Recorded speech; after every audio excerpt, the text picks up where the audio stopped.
અમરત્વ આપણે કહીએ ને, કથા દ્વારા અમરત્વ મળે, તો અમરત્વ એટલે શું શરીરમાં રહેવું એ જ અમરત્વ છે? ક્યારે મૃત્યુ ન આવવું એ જ જાતસ્સહિ ધ્રુવો મૃત્યુ, ભગવાનનું વચન છે. જન્મે છે, મરે છે ચોક્કસ. તો અમરત્વ શું છે? કેવલ શરીરમાં જીવવું જ નહીં, કોઈના વિચારમાં જીવવું એ પણ અમરત્વ છે, કોઈના ભાવમાં જીવવું એ પણ અમરત્વ છે, કોઈની પ્રેરણામાં જીવવું એ પણ અમરત્વ છે. આ 84 વૈષ્ણવ દેહથી આજે નથી, પણ છતાંય દરેક પુષ્ટિ માર્ગી વૈષ્ણવના હૃદયમાં જીવી રહ્યા છે. આજે પણ ક્યાંક કોઈ સામગ્રી જોઈએ, છોલે જોઈએ એટલે તુરંત આપણને પદ્મનાભદાસ યાદ આવી જાય, ખીર જોઈએ તો નારાયણદાસજી યાદ આવી જાય, એક એક કોઈ સામગ્રી જોઈને પણ ભગવદીઓ યાદ આવી જાય આપણને. આજે પ્રત્યેક વૈષ્ણવના હૃદયમાં એ 84 વૈષ્ણવ જીવંત છે, કારણ કે એ ભાવ સૃષ્ટિના જીવો છે. દરેક લોકોને દેહથી જ નહીં, કારણ કે દેહની સમાપ્તિ છે, ભાવનાની સમાપ્તિ નથી. એ ભાવ અમર છે. આજે પણ દમલાજીને યાદ કરીને જયારે મહાપ્રભુજીને દંડવત કરીએ છીએ, ત્યારે મહાપ્રભુજી આપણી ભીતર દમલાજીને જોઈને આપણા પર કૃપા કરે છે. કારણ કે જેની કાની આપો ને બહુ મહત્વનું છે. જેની કાની આપો એ કાનીથી સ્વીકારે છે. અને એટલા માટે આપણે ત્યાં વલ્લભની કાની, ગુરુજનોની કાની આપવામાં આવે. તો ઇન્હી છાડ ઓર હી ભજે તો જર જાવો હદે, એમ કહીને હરિરાય મહાપ્રભુજી આગળ ગાન કરતા બોલ્યા, દેવી દેવ આરાધકે ભૂલ્યો સબ સંસાર, શ્રી વલ્લભ નામ નૌકા વિના, કહો કોતર્યો પાર. શ્રી વલ્લભ કહો કોતર્યો સબ મિલકે ગાય. દેવી દેવ આરાધકે ભૂલ્યો સબ સંસાર, શ્રી વલ્લભ નામ નૌકા વિના, કહો કોતર્યો પાર. શ્રી વલ્લભ કહો કોતર્યો પાર. દેવી દેવ આરાધિકે ભૂલ્યો સબ સંસાર. લોકો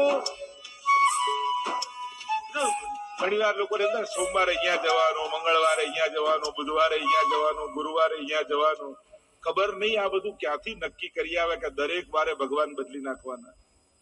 અને આપણો ભગવાન કોણ? જે આપણું કામ પહેલો કરી આવે એ આપણો ભગવાન. આપણા તો ગણિત એટલા સીધા છે. દેવી દેવ આરાધિકે. અને એમાં પણ પરીક્ષા ક્યારે થાય? જીવનમાં જયારે સંકટ આવે ને, ત્યારે તમને વિચલિત કરનારા લોકો સામે આવી જાય. અમે તો કાયમ કહેતા હતા અહીંયા જાઓ, આ તમે નથી જતા ને એટલે જ આવું થાય. અમે તો કહ્યું તું દીકરાના લગ્ન આ કરવું પડે, ના કરવું એટલે જ આવું થયું. અને માણસનું મન પણ ચકડોળે ચડી જાય. સંકટના સમયે જ માણસના શ્રદ્ધાની પરીક્ષા હોય છે. એટલે તુલસીદાસજી માનસમાં પણ કહ્યું છે કે ધીરજ ધર્મ મિત્ર નારી, આફત કાલ પરખિયો ચારી. ધીરજ ધર્મ મિત્ર નારી, આફત કાલ પરખિયો ચારી. જ્યારે સંકટનો સમય આવે ત્યારે જ માણસની શ્રદ્ધાની પરીક્ષા હોય છે. ત્યારે તમારી નિષ્ઠા જેવી છે એવી બનેલી રાખી શકો છો કે નહીં? હા, જો કોઈનો સાથ લેવો, કોઈનો ઉપયોગ કરવો, કોઈની મદદ લેવી, બીમાર પડો તો ડોક્ટરને લેવી જ પડે મદદ. એમાં એમના નાના ઠાકોરજી કરશે, આને શું કરવાનું? ના, એને પણ ઠાકોરજી જ ભણાવે છે. સાથ લેવાય, ઉપયોગ કરાય, પણ ભાવ એ રાખવાનો ઠાકોરજીની કૃપાથી જ સારું થશે. પ્રભુ જ કરનારા છે. પ્રભુ જ આના હૃદયમાં બિરાજમાન થશે અને એમને પ્રેરશે. દેવી દેવ આરાધિકે ભૂલ્યો સબ સંસાર. માણસ ક્યાં ક્યાં ભટકતો હોય છે, અને માણસની અંધશ્રદ્ધા એને ભટકાવે. શ્રદ્ધા ક્યારેય ન ભટકાવે. ક્યાંક અટકવું બહુ મહત્વનું છે. અને જ્યારે તમે પ્રભુને ભજો છો ને, ત્યારે 33 કોટી દેવી દેવતાઓના આશીર્વાદ તમને સહજમાં મળી જાય. દેવકીજીના ગર્ભમાં જયારે ભગવાન આવ્યા, બધા જ દેવી દેવતાઓ આવીને પુષ્પ વર્ષા કરી. આ તો આપણને લોકો એમ કે તમે આનું નથી કરતા એટલે આ નારાજ થશે, આનું નથી કરતા એટલે આ નારાજ થશે. જેને મળવાથી ભગવાનમાં શંકા પેદા થાય ને એનાથી મોટો દુસ્સંગ બીજો કોઈ નથી. દુસ્સંગ એટલે કોઈ ખરાબ વ્યક્તિનો, કારણ કે સંશય વાળા જીવનો સંગ કરશો તો મનમાં શંકા પેદા થશે, અને દ્રઢતા વાળા જીવનો સંગ કરશો તો મનમાં દ્રઢતા આવશે. લોકો વિચલિત કરશે. જો તમારા બા તો આટલી સેવા કરતા, આટલા પાઠ કરતા, આટલી માળા કરતા, તોય માંદા પડ્યા, તોય હોસ્પિટલમાં ગયા. હવે પાઠ કરવાને બીમાર પડવાને મેળ શું? કાંઈ મેળ નહીં. શરીર છે એટલે ચાલતું રહેવાનું. છતાંય લોકો આવું કનેક્ટ કરીને તમારી શ્રદ્ધાને વિચલિત કરશે. કહેવું તો એ જોઈએ કે બા આટલા બીમાર હતા તોય હોસ્પિટલના ખાટલામાં સૂતા સૂતા આખો દિવસ યમનાષ્ટક કરતા રહેતા. તો જો આવી અવસ્થામાં યમનાષ્ટક કરતા હોય તો મારે તો રોજ પાઠ કરવો જોઈએ. પ્રેરણા આવી લેવાય. આપણે તો ઊંધી પ્રેરણા લઈએ છીએ, જેનાથી શ્રદ્ધા ડગે એવી પ્રેરણા લઈએ છીએ, જેનાથી શ્રદ્ધા વધે એવી પ્રેરણા નથી લેતી. દેવી દેવ આરાધિકે ભૂલ્યો સબ સંસાર, શ્રી વલ્લભ નામ નૌકા વિના. જો આ ભવસાગરમાં તરવા માટે એક નૌકા છે. કહો કોણ ઉતર્યો પાર? કોણ પાર ઉતરી શકવાનું? કારણ તમે પુષ્ટિ જીવો છો. તમારા માટે ઠાકોરજી જ આવીને તમને ઉગારવાના છે. તમે જ્યાં પણ જશો ને ત્યાંના એ અધિષ્ઠાતા દેવતા પણ એમ કહેશે તું તો પ્રભુનો છો. પ્રભુ પાસે જાય તો અમારાય વંદન મોકલજો, અમારાય દંડવત કરે. એમ પ્રભુને સર્વ આદર કરે છે. આપણે પણ આદર બધાને આપવાનો, જીવ માત્ર ને આદર આપવાનો. દેવી દેવતાને તો આપવું જ જોઈએ. આદરણીય બધા જ છે, પણ સેવનીય કોઈ એક હોય, આરાધ્ય કોઈ એક હોય. સન્માન તો બધાનું થવું જોઈએ.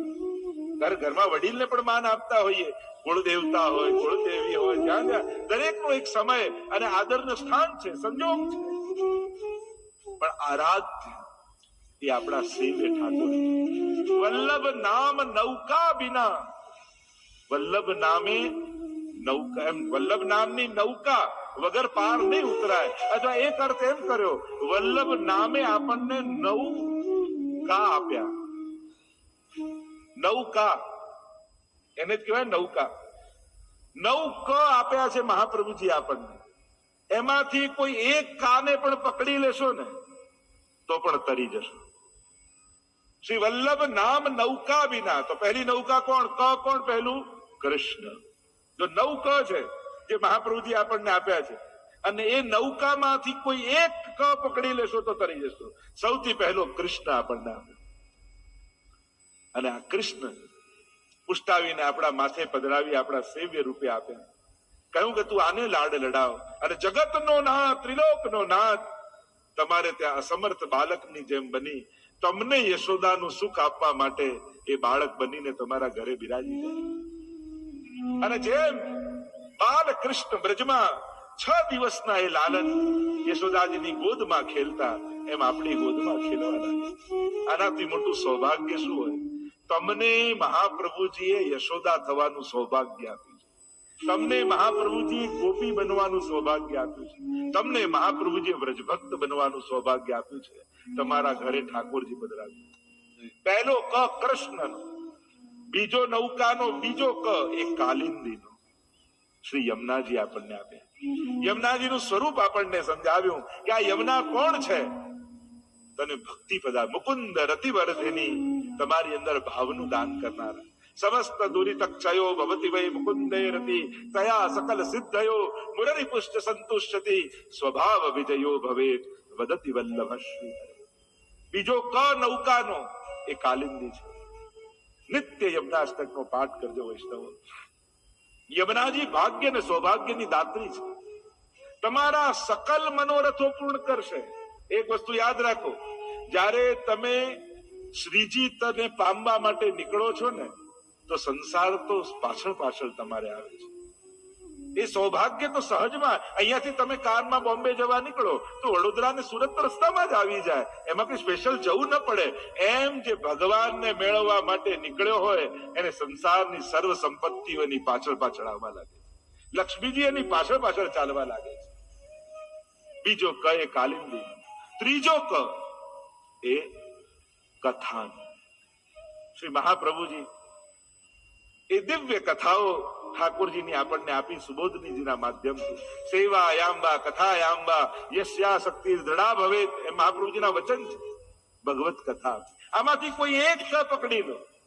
ભગવત કથામાં પણ જો પ્રીતિ થઈ ગઈ. દિનકરદાસની વાર્તા આવે છે, મહાપ્રભુજી કથા કરવા બિરાજે એના પહેલા તો આવીને બેસી જાય. એક દિવસ મહાપ્રભુજી કથા પ્રારંભ કરવાના જ હતા અને સમાચાર પડ્યા ભોજનની તૈયારી કરી રહ્યા છે, બાટી બનાવી રહ્યા છે અને ખબર પડી કે મહાપ્રભુજી ગાદી પર બિરાજી ગયા. કાચો લોટ ફાંકીને દોડ્યા. કહું કરે બનાવી તો ભૂખ્યા રહી જશો કે પેટની ભૂખ તો પછી સંતોષાશે, પણ આત્માની તૃપ્તિ તો વલ્લભના વચનથી મને મળે છે અને એ તૃપ્તિ જે મળે છે એને કારણે દેહના ધર્મો આપમેળે સમાપ્ત થઈ જાય. કાચી બાટી ખાઈને દોડ્યા એવી વૈષ્ણવની વાર્તામાં પ્રસંગ છે. સ્વયં ગુસાઈજીના ચરિત્રમાં આવે. રસકા અલી ખાન અને એની દીકરી ના આવે ત્યાં સુધી કથા શરૂ ન કરે ગુસાઈજી. બધા ચર્ચા કરે કે આવો પક્ષપાત કેમ? એ આવે ત્યારે જ કથા શરૂ થાય. અને શબ્દો પડ્યા ગુસાઈજીના કાનમાં કે વૈષ્ણવ આવી વાત કરી રહ્યા છે. જ્યાં કથા શરૂ કરવાનો પ્રસંગ આવ્યો એટલે ગુસાઈજીએ પૂછ્યું કે બતાવો કાલે કથા ક્યાં છોડી હતી? વિરામ ક્યાં કર્યો હતો? કયા પ્રસંગમાં કર્યો હતો? અને બધા એકબીજાનો ચહેરો જોવા લાગે, વાતો કરવા લાગે, અહીંયા અહીંયા અહીંયા. અને કોઈને જવાબ ન મળ્યો ત્યારે ગુસાઈજીએ કહ્યું, હા અરે ખાન હવે તમે બતાવો. દીકરીને કહ્યું તમે બતાવો. અને એને એટલું કહ્યું કે જયરાજ કાલનું કહું કે પહેલા દિવસથી કહી દઉં જ્યારથી આપે કથા શરૂ કરી હતી. અને ત્યારે સમજાયું કે ગુસાઈજી આમની રાહ કેમ જુએ છે, આમની પ્રતીક્ષા કેમ કરે છે. કથાનું ઉલટું જ થાય. થાક જે જીવનના થાકને ઉતારી દે એ જ કથા છે. તમ સુખમ સ્થાપયતી તી કથા, જે પરમ સુખમાં સ્થાપી દે એનું નામ જ કથા છે. ત્રીજો ક શ્રી મહાપ્રભુજી આપેલો કથા. ચોથો ક એ કૃપા છે. સાધનના માર્ગો તો ઘણા હતા. મહાપ્રભુજી કૃપા શબ્દ જગતને આપ્યો છે. પુષ્ટિ શબ્દ જગતને આપ્યો છે. પુષ્ટિનો અર્થ થાય પોષણમ તદનુગ્રહ. અનુગ્રહ કૃપા. એટલે જ આખો દિવસ વૈષ્ણવ ના મળે આ શબ્દ તો 24 કલાકમાં એકવાર આવે. ઠાકોરજીની કૃપાથી થઈ જશે. પ્રભુ કૃપા કરશે ને તો થઈ જશે. 24 કલાકમાં એકાદ વાર તો કૃપા શબ્દ દરેક વૈષ્ણવના મુખે નીકળતો જ હોય. કારણ કે આપણો માર્ગ જ કૃપા માર્ગ છે. આખા સંસારને કૃપા શબ્દની દેન, પુષ્ટિ શબ્દની દેન કોઈએ આપી હોય તે મહાપ્રભુજી આપી છે. એટલે જ નર્મદાજીના કિનારે જયારે અમે વિશ્વ સંકુલ બનાવી રહ્યા છે ત્યાં મહાપ્રભુજીના એ સ્વરૂપનું નામ જ રાખ્યું સ્ટેચ્યુ ઓફ પુષ્ટિ. આ કૃપાની મૂર્તિ. મને કે આવીને કહ્યું, એક વલ્લભકુલે જ કહ્યું કે પુષ્ટિ શબ્દ તો સંસ્કૃત છે ને સ્ટેચ્યુ શબ્દ ઇંગ્લિશ છે, તો આ બંનેનું કોમ્બિનેશન કેમ? બીજું મારે આજ તો સેતુ બંધ કરવો છે, પશ્ચાત્ય જગતમાંથી એ જ હિન્દુ સંસ્કૃતિ તરફ લાવવા છે. શરૂ થાય ઇંગ્લિશ થી ને વિરામ થાય સંસ્કૃત થી, અને ત્યાં સુધી તો આપણે પહોંચવાની છે. આ આખી આ જગતને મહાપ્રભુજીના સ્વરૂપ દ્વારા, એમના વિચારધારા, એમની આપેલા પુષ્ટિની દેન, કૃપા શબ્દની મહત્તા જગતને સમજાવવી છે કે સાધન અને કર્મ બરાબર છે પણ કૃપા દ્વારા જીવનો ઉદ્ધાર છે. પ્રભુ કૃપા કરે છે ત્યારે જીવ પ્રભુને લાયક થાય. પાંચમો શબ્દ મહાપ્રભુજી આપ્યો કીર્તન. નૌકા આપ્યા છે. કીર્તન સાહિત્ય આપ્યું અને પ્રભુની કીર્તિનું ગાન એ જ કીર્તન છે. અને એમાં પણ અષ્ટસખાની વાણી હોય. અષ્ટસખાની વાણીની આજે પણ એ તાકાત છે કે જયારે કીર્તન ગવાતું હોય ને, જેમ ટાઈમ મશીન જેવું છે, ઠાકોરજીની સન્મુખ કીર્તન ગવાતું હોય, તમને એમ લાગે તમે કલયુગમાં નથી, તમે દ્વાપર યુગમાં પહોંચી ગયા છો. કે જ્યાં ઠાકોરજીની આ લીલા પ્રત્યક્ષ ચાલી રહી છે, સાક્ષાત ચાલી રહી છે. એ અષ્ટદ્વાર ગિરિરાજજીના ફરતે અને 8 દ્વારના મુખિયા અષ્ટસખાઓ છે. જો દ્વારપાલ નથી, મુખિયા છે. દરવાજે ઉભા નથી. જો દરવાજે ઉભા હોત તો એને અષ્ટ દ્વારપાલ કયા હોત, પણ ભીતર સેવામાં છે એટલે એને મુખિયા કહેવાય છે. હમણાં જ અમારા પ્રાણજીવ ભાઈની સ્મૃતિમાં ભરતભાઈ આખું અષ્ટસખા અને સ્વયં યદુનાથજી એના પર પુસ્તક તૈયાર કર્યું. એ અષ્ટ દ્વાર ની ભીતર કઈ લીલાઓ ચાલી રહી છે અને અદભુત પહેલી વાર આવું ગ્રંથ પ્રકાશિત થયો. કીર્તન શબ્દ મહાપ્રભુજી આપણને આપ્યો છે. કીર્તિનું ગાન. અને કેમ કીર્તન? આ કીર્તન શબ્દ ક્યાંથી આવ્યો? કીર એટલે પોપટ, શુક. કહેવાય છે કે નિત્ય લીલામાં રોજ જે લીલા ઠાકોરજી સાથે સ્વામીજીની થાય, અને સ્વામીજી પાસે એક શુક છે, લીલા શુક, અને એ આખો દિવસ રાત થયેલી લીલા એ શુકને પોતાની આંગળીમાં બિરાજમાન કરી અને સ્વામીજી એ સમગ્ર લીલાનું ગાન કરે છે, વર્ણન કરે છે, આ શુક સાંભળે છે. અને એ લીલા શુક જે સમસ્ત લીલા થઈ નિત્ય લીલામાં એ અષ્ટ સખા સ્વરૂપે ભૂતલ પર આવીને એ લીલાઓ ગાઈ, એટલે એમને કહેવાય કીર્તનયા. તનયા એટલે એમના વંશજ, એ શુકના વંશજ એ જ કીર્તનિયા, યા કીર્તિ તનયા, એનો પણ એક ભાવ છે. અનેક ભાવ હમણાં એ ચર્ચામાં નથી જતા, પણ કીર્તન શબ્દ શ્રી મહાપ્રભુજી આપણને આપ્યો નૌકામાં. છઠ્ઠો શબ્દ શ્રી મહાપ્રભુજી આપણને આપ્યો કાની. જ્યારે પણ સેવા કરીએ, ભોગ ધરીએ, કોઈ પણ પ્રકારની જયારે સેવા થાય ત્યારે પુષ્ટિ માર્ગનો એક વિશેષ શબ્દ છે કાની આપવી. ભલે તમે જ બનાવ્યું હોય, તમે જ સજાવ્યું હોય, તમે જ ધર્યું હોય, પણ ધર્યા પછી કાની આપો ત્યારે ઠાકોરજી આરોગ્ય. કારણ કે બનાવવાનો અધિકાર આપણો છે, આરોગાવાનો અધિકાર તો સ્વામીજીનો છે. એટલે જયારે પણ છપ્પન ભોગ કરીએ, અન્નકૂટ કરીએ, કોઈ પણ ભોગ ધરો ત્યારે આપણે કાની આપીએ કે મહાપ્રભુજીની, ગુસાઈજીની, 84-252 વૈષ્ણવની, સમસ્ત વ્રજભક્તોની, ગુરુજનોની કાનીથી હે પ્રભુ આરોગજો. કારણ કે ધરવાનો અને બનાવવાનો અધિકાર તો મારો છે, પણ આ બધા અલૌકિક તત્વોની કૃપા મારા ઉપર થશે તો મારા ઘરે મારી ધરેલી સામગ્રી આપ આરોગજો. મારી આડી નહીં, આ અલૌકિક તત્વોની આડી. જો પ્રભુ છે ને એ પરમ અલૌકિક છે, અને પરમ અલૌકિક હોવાને કારણે એમને લૌકિક સંભળાતું નથી, લૌકિક સમજાતું નથી. ત્યારે પણ લૌકિક ભાષાનો પ્રયોગ કરીએ, લૌકિક વાત કરીએ ત્યારે પ્રભુને સમજમાં ના આવે. પ્રભુ પરમ અલૌકિક છે. એટલે તો ઘણી વાર હસવામાં એમ કહું ને કે ભગવાન ભલે સર્વજ્ઞ હોય, બધા જ્ઞાન એમને હોય, પણ એક વિષયમાં ભગવાન બહુ કમજોર છે, એક સબ્જેક્ટ બહુ કાચો છે. તો કે કયો? તો કે એમને ગણિત નથી આવડતું. આ તો સારું થયું આપણે બધા શીખવાડીએ છીએ કે 9 યમનાષ્ટક કરો તો આટલું આપવાનું, 35 સર્વોત્તમ કરો તો આટલું આપવાનું, 5 માળા કરો તો આટલું આપવાનું. આ બધા ગણિત આપણે શીખવાડ્યા છે. બાકી પ્રભુનો સ્વભાવ એવો છે કે રાઈ જીતની સેવા કો ફલ માનત મેરુ સમા. પ્રભુ ગણિતમાં બહુ કાચા છે, એ ગણીને ક્યારે આપતા નથી, એની ગણતરી બહુ કાચી છે. એટલે જયારે જયારે તમે કોઈ પણ ભગવત ચરિત્ર જુઓ અને એમના પ્રસંગો જુઓ, ક્યારે ભગવાન ગણવા બેઠા નથી. શું સુદામાના તાંદુલ ગણીને ભગવાને આપ્યા કે ચલો આટલા તાંદુલ એટલે આટલું આપો? એ તો આરોગ્ય ને કુબેરનો વૈભવ આપતા જાય. આજ પ્રભુની વિશેષતા છે. કાની શબ્દ આપ્યો એટલે જ લૌકિક સમજ ન સમજ મનુ તે નૈવ લૌકિકમ, એ મહાપ્રભુજીના વચન છે. અમારા ઠાકોરજી લૌકિક નથી, લૌકિક જાણતા નથી, લૌકિક સમજતા નથી, પરમ અલૌકિક છે. અને પરમ અલૌકિક હોવાને કારણે અલૌકિક તત્વો, અલૌકિક વ્યક્તિઓ, અલૌકિક ભાષા, એની જ આડીથી આપણા હૃદયની વાત કરવાનો પ્રકાર પુષ્ટિ માર્ગમાં છે. તમારે તમારા હૃદયની કોઈ વાત ઠાકોરજીને કહેવી હોય ને તો લૌકિક ભાષા ન વાપરતા. આપણે ત્યાં એક કીર્તનનું માધ્યમ છે, સામગ્રીનું માધ્યમ છે, શૃંગારનું માધ્યમ છે. એના થકી, એટલે હું તો ઘણી વાર કહું, જીવનમાં બહુ સંકટ આવે ને વિપત્તિઓ આવે અને મહાપ્રભુજી કહે કે માંગવું નહીં ઠાકોરજી પાસે, તો શું કરવું? ઠાકોરજીનો નેક ભોગ ડબલ કરી દેવું. રોજ ધરતા હોય ને કદાચ ડબલ ધરવા લાગે. ઠાકોરજીને બીજા દિવસે એમ થાય કે આ કઈ ગડબડ લાગે છે, આ ડબલ કેમ આવે છે? અને પ્રભુ જાણી જાય કે આને સંકટ છે અને પ્રભુ એને દૂર કરી. એટલે કહેવાનો પણ એક પ્રકાર છે. कौन सी बात कैसे कहां कही जाती है, इतना सलीका हो तो हर बात सुनी जाती. કઈ વાત ક્યારે કોને કઈ જગ્યાએ કહેવી એ જો ખબર હોય ને તો દરેક વાત મનાય, દરેક વાત લોકો સ્વીકારે. ઘણી વાર સારી વાતો ખોટા સમય ને ખોટી જગ્યાએ આપણે કહી દેતા હોઈએ અને એટલે સારી વાત પણ નકામી થઈ જતી હોય. તો કાની શબ્દ બહુ મહત્વનો છે પુષ્ટિ માર્ગમાં. કોની કાની થકી તમે ઠાકોરજીની સન્મુખ ઉભા છો એના પરથી નક્કી થશે કે ઠાકોરજી કેવી કૃપા તમારા પર કરશે. આ 84-252 પ્રભુએ કેવી કૃપા કરી એ તો જોઈએ છે, પણ કેમ કરી? કારણ કે વલ્લભની કાની.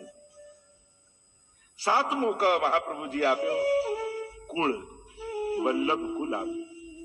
શ્રી વલ્લભ પોતે પ્રગટ થયા અને એટલે સર્વોત્તમ સ્તોત્રમાં ભુવિ ભક્તિ પ્રચારૈક સ્વાન્વય કૃતે પિતા, ભૂતલ પર ભક્તિનો પ્રચાર કરવા જ શ્રી મહાપ્રભુજી પોતાના કુલને પ્રગટ કર્યો છે. એક જ લક્ષ્ય સાથે, એક જ ઉદ્દેશ્ય સાથે. અને એ જ વાત દરેક વલ્લભ કુલે પણ સ્મરણમાં રાખવી જોઈએ કે એમનું ભૂતલ પર આવવું એ કેવલ સંસાર માટે નથી, પણ સંસારના ઉદ્ધાર માટે છે. સંસારમાં ભક્તિનો પ્રચાર કરવા માટે છે. એમની વાણી થકી, એમના આચરણ થકી, એમના વ્યવહાર થકી વૈષ્ણવની ભીતર ભક્તિનો પ્રચાર થાય. આજે પ્રભુ કૃપાથી આખો અમારા કડી પરિવાર થકી વિશ્વના ખૂણે ખૂણે કોઈ ઘર પુષ્ટિ માર્ગનું એવું નહીં હોય જ્યાં આ વાણી નહીં સંભળાતી હોય. કોઈ ને કોઈ માધ્યમ થકી કેટલાના જીવનમાં પરિવર્તનો આવ્યા છે, કેટલાના ઘરોમાં ઠાકોરજી બિરાજ્યા છે, કેટલા લોકો પાઠ સેવા કરતા થયા. આ ભૂતલ પર ભક્તિનો પ્રચાર થઈ રહ્યો છે. અને આ જે કાર્યો થઈ રહ્યા છે એ વિશ્વ વિષ્ણુતા ધામનું નિર્માણ હોય, હવેલીનું નિર્માણ હોય, કોઈ પણ કાર્ય હોય, દરેકનું લક્ષ્ય છે ભૂતલ પર ભક્તિનો પ્રચાર. જો કોઈને વસ્તુ આપશો, આજે છે કાલે નહીં રહે, કા વસ્તુ નહીં રહે, કા ભક્તિ નહીં રહે. સૌથી મોટું દાન એ ભક્તિનું દાન છે. એવું કંઈક એના જીવનમાં આપો જેનાથી એના આત્માનું કલ્યાણ થઈ જાય. એટલે સૌથી મોટો દાતા ગુરુ કયો છે. કારણ કે સંસારના લોકો વસ્તુઓ અને સાંસારિક વસ્તુ આપે છે, ગુરુ ભગવાનને આપે છે. એટલે મહાપ્રભુજીનું એક અદભુત નામ છે, અદેય દાન દક્ષશ્ચ મહોદાર ચરિત્રવાન. જે કોઈ ન આપી શકે એવું દાન આપનારા શ્રી મહાપ્રભુજી છે. અદેય દાન દક્ષ. અને પછી દક્ષ છે આપવામાં. લેવામાં ચતુર હોય માણસ કે કેમ આની પાસે કઢાવવું, આપવામાં કોઈ ચતુર હોય? આ તો ઊંધું છે. મહાપ્રભુજી આપવામાં ચતુર છે. લેનારા જાય ને, કોઈને ત્યાં ડોનેશન લેવા ગયા, સેવા ગયા, બધાને એમ કે આની પાસે કેમ મેક્સિમમ લઈ લેવું, એટલે વાતો ફેરવતા ફેરવતા આમ કરે કે આમ છે, આવો ખર્ચો છે, આમ કરીને કેમ કરીને આની પાસે લઈ લેવું. એની ચતુરતા ઘણામાં હોય, પણ કેમ કરીને લેવા આવ્યો છે ને વધારે આપી દઉં, એમાં કોઈ હોશિયાર હોય? મહાપ્રભુજી કેવા છે, અદેય દાન દક્ષ. કોઈ ન આપી શકે એવું દાન કયું? ઠાકોરજી. અને ઠાકોરજી આ વૈષ્ણવના ઘરે કેમ કરીને પધરાવી દઉં, એવી ચતુરાઈ સાથે મહાપ્રભુજી એના ઘરે પ્રભુ પધરાવી દે. કોઈ વૈષ્ણવને મોકલે, કોઈ વલ્લભકુલને મોકલે, કોઈ કથાને મોકલે, કોઈ ને કોઈ માધ્યમ થકી. પણ જ્યારે પણ કોઈ સારો વિચાર, પ્રભુ સેવાનો વિચાર તમારા સુધી પહોંચ્યો, માધ્યમ કોઈ પણ હોય, મનમાં તો એ જ વિચારજો કે આ વિચાર મને મહાપ્રભુજીએ જ મોકલ્યો છે.